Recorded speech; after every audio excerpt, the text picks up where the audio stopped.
Bismillahirrahmanirrahim. Assalamualaikum warahmatullahi wabarakatuh. Welcome back to my YouTube channel. Kembali lagi di channel Al-Fakir Nasrullah. Pada kesempatan kali ini saya ingin membagikan tutorial bagaimana cara mengakses e-learning oleh guru mata pelajaran, khususnya di Madrasah Aliyah Nurul Mujahidah Nahdlatul Ulama Tanjung Selor. Di sini saya ingin membagi materi ini menjadi dua materi, yaitu satu bagaimana cara kita memberikan materi terhadap siswa melalui aplikasi e-learning, dan yang kedua bagaimana cara kita memberikan penugasan terhadap siswa melalui aplikasi e-learning. Aplikasi e-learning ini juga bisa diakses melalui aplikasi yang sudah kami sediakan dan juga bisa melalui website yang bisa dibuka, yaitu ma.nwkaltara.or.id. Setelah membuka website MA, masuk ke bagian aplikasi, ada e-learning. Masuk ke aplikasi, ada e-learning. Nah, inilah tampilannya untuk tampilan e-learning. Namun yang perlu diperhatikan oleh Bapak Ibu guru sebelum login di aplikasi e-learning ini, silakan dibaca dulu untuk jadwal aksesnya. Ya, bisa saja berubah-ubah, tergantung dari server di madrasah. Ya, untuk sementara jadwal aksesnya ini. Kemudian silahkan login. Jika sudah jadwal login, jadwal akses namun tidak bisa login, silahkan segera laporkan. Admin bisa melalui chat di sini, ya, bisa melalui WhatsApp, bisa melalui SMS, bisa melalui telepon. Nah, kalau email mungkin lambat ya. Oke, langsung saja kita login. Kita login menggunakan user masing-masing, ya, yang sudah dibagikan. Kita login menggunakan user masing-masing. Pertama-tama ketika kita baru masuk ke aplikasi e-learning ini, kita akan disajikan oleh panduan, ya. Bapak Ibu guru juga bisa membaca panduan. Yang pertama di sini, selamat datang, kami akan memandu. Kemudian bisa kita lanjut selanjutnya, ya.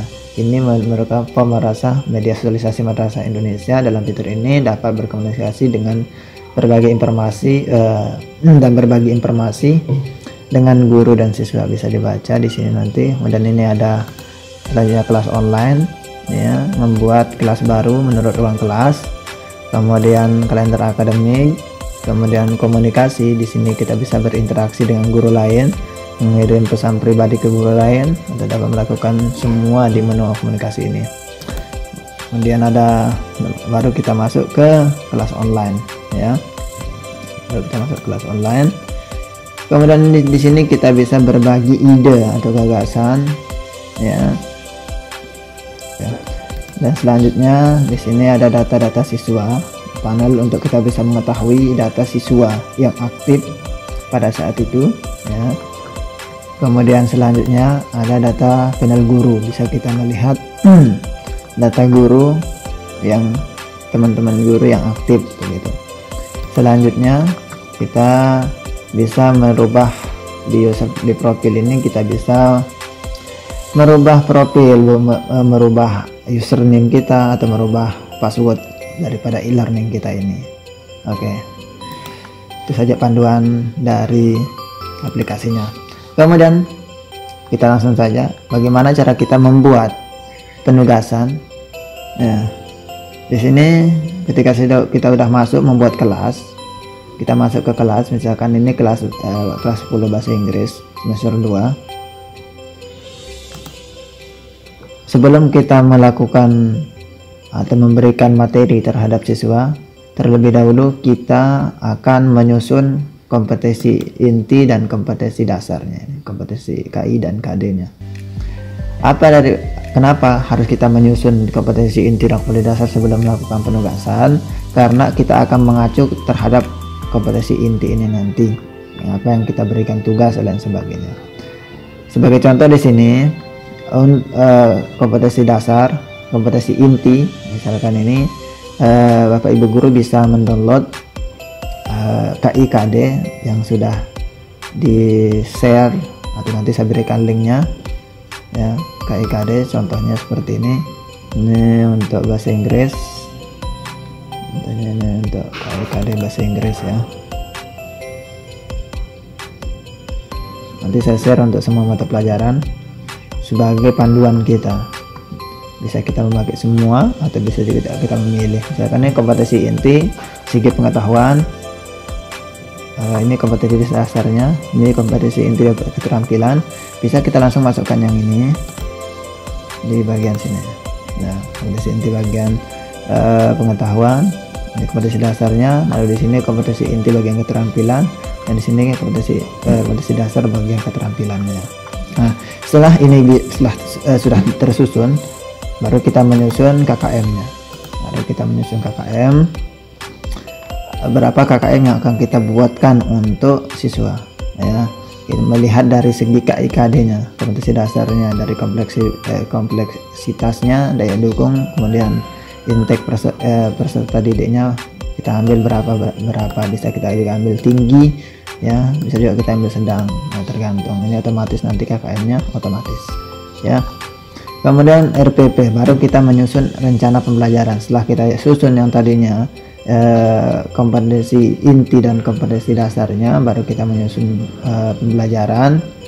Contoh di sini saya membuat pembelajaran, buat rencana, ya, pertemuan kapan kiranya, misalkan pertemuan anggaplah pada tanggal 6 hari Senin jam ketiga sampai jam keempat, misalkan. Pilih pertemuan kedua karena saya sudah memberikan pertemuan pertama. Kemudian misalkan topiknya apa, misalkan topiknya masih over instigation, misalkan kompetensi intinya, kompetensi ini untuk pengetahuan. Kemudian kompetensi dasarnya apa saja, misalkan saya ingin menerapkan fungsi sosial dalam unsur kebahasaan yang melibatkan ini, yang sudah kita susun tadi di kompetensi dasarnya. Nah, lalu tujuan pelajaran kita apa? Nah, tujuan pembelajaran itu adalah misalkan menuntun siswa untuk bisa, tujuan pelajarannya tergantung Bapak Ibu guru, ya.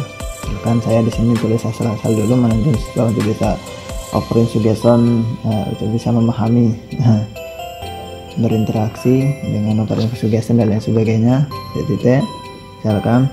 Dan contoh metode pelajaran kita itu seperti apa, misalkan kita pakai ceramah, diskusi, media sumbernya misalkan apa, dari apa saja, dari buku atau internet. Kegiatan pelajarannya, nah kegiatan pembelajaran di sini kita kosongkan dulu, penilaian juga bisa kita kosongkan dulu, ya. Simpan, setelah kita simpan, nah sudah tersimpan seperti ini,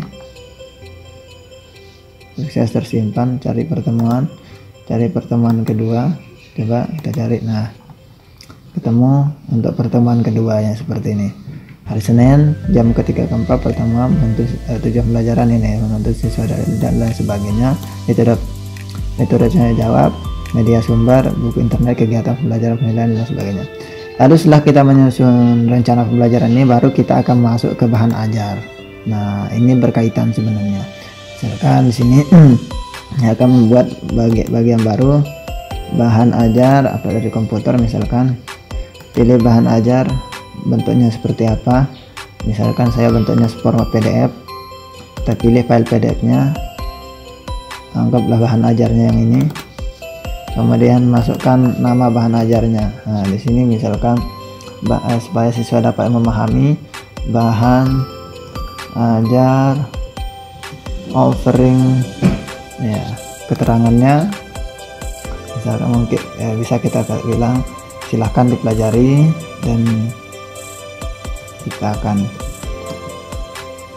segera ulangan, misalkan keterangannya. Ini tergantung Bapak Guru. Bahan ajar akan kita bagikan langsung ke di servis siswa, ya. Ini untuk kelas 10, ya. Kalau kita simpan bahan ajarnya, ini proses mengupload. Nah, ketika sudah proses mengupload sudah selesai, terlihatlah bahan ajarnya, ya. Kemudian sampai di sini dulu, ini untuk memberikan materi. Lalu nanti siswa akan tinggal membuka, dia akan melihat membuka materi ini. Bisa dia membuka langsung di sini. Misalkan ini bahan ajarnya, misalkan, atau bisa juga dia mendownloadnya, ya. Di sini ada keterangan yang tadi itu, silahkan dipelajari dan kita akan segera ulangan, misalkan, dan lain sebagainya. Sedangkan untuk penugasan, misalkan tugas, kita bisa masuk ke bagian penilaian, ya. penilaian, karena tugas itu tentunya kita akan memberikan nilai ya. Kita akan pakai penilaian, kita masuk penilaian. Nah, contoh lah ini, buatlah teks percakapan dalam bahasa Inggris tentang virus corona misalkan. Batas pengumpulan, dia akan membuat teks ya, dia akan membuat teks dan nanti dia akan mengupload teksnya tersebut ya. Sebagai contoh saya edit dulu yang ini. Nah, pertemuan pertama, oke. Skema penilaian ini penugasan, apakah itu tes tertulis, terlistan atau penugasan. Ini penugasan.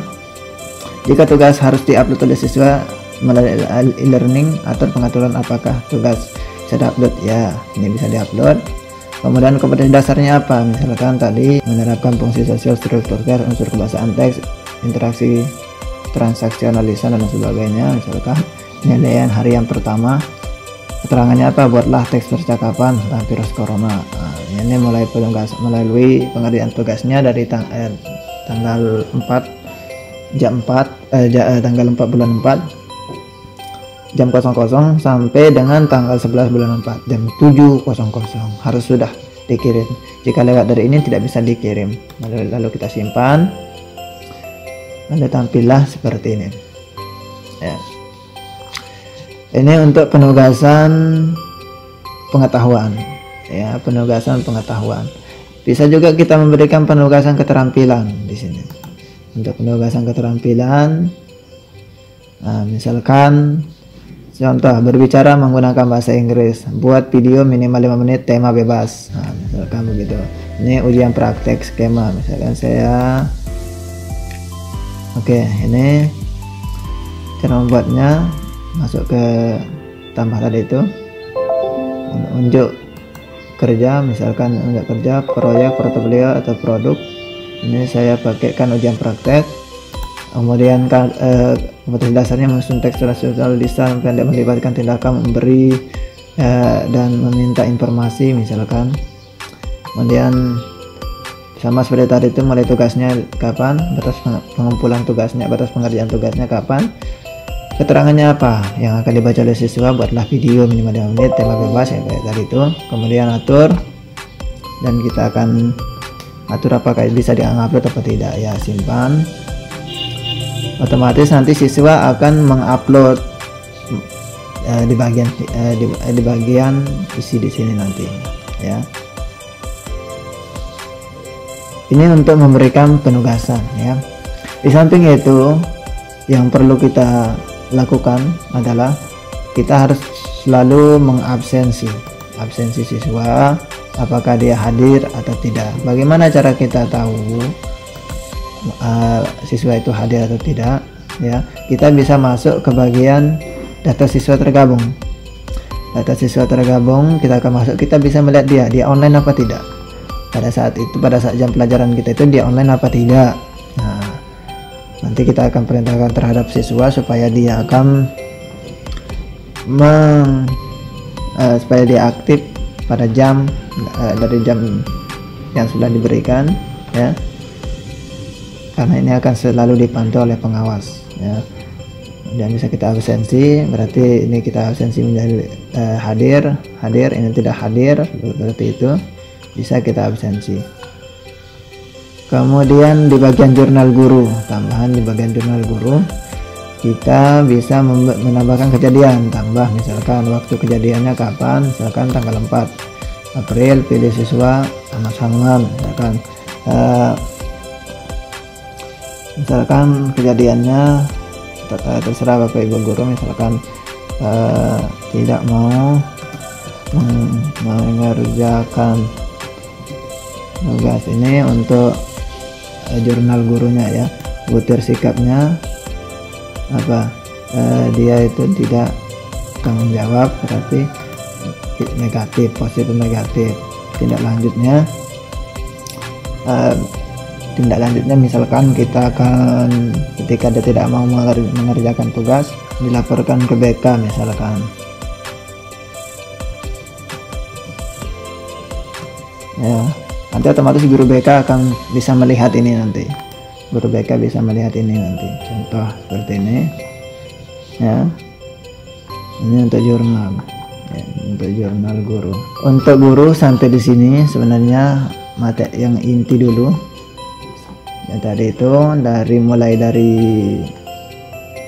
kompetensi dasar, kemudian KKM-nya, RPP-nya. Setelah jadi itu baru bisa melakukan penugasan lewat memberikan materi lewat bahan ajar ini. Bisa juga memberikan materi lewat kelas di sini, di forum kelas online-nya nanti saya perlihatkan. Kemudian bisa juga memberikan penugasan, ya, penilaian penugasan. Kemudian silakan selalu absensi dan mengisi jurnal, ya, mengisi jurnal. Nah, misalkan tadi bisa kita melakukan penugasan melalui sini kelas online-nya, misalkan contoh seperti ini, silahkan dicatat, pahami. Nah, bisa kita lakukan penugasan seperti ini dan lain sebagainya. Oke, sampai di sini saja tutorial dari saya. Jika ingin ada yang ditanyakan, silahkan tulis di kolom komentar atau bisa WA saya kapan saja selama online bisa membantu, ya. Sekian, assalamualaikum warahmatullahi wabarakatuh.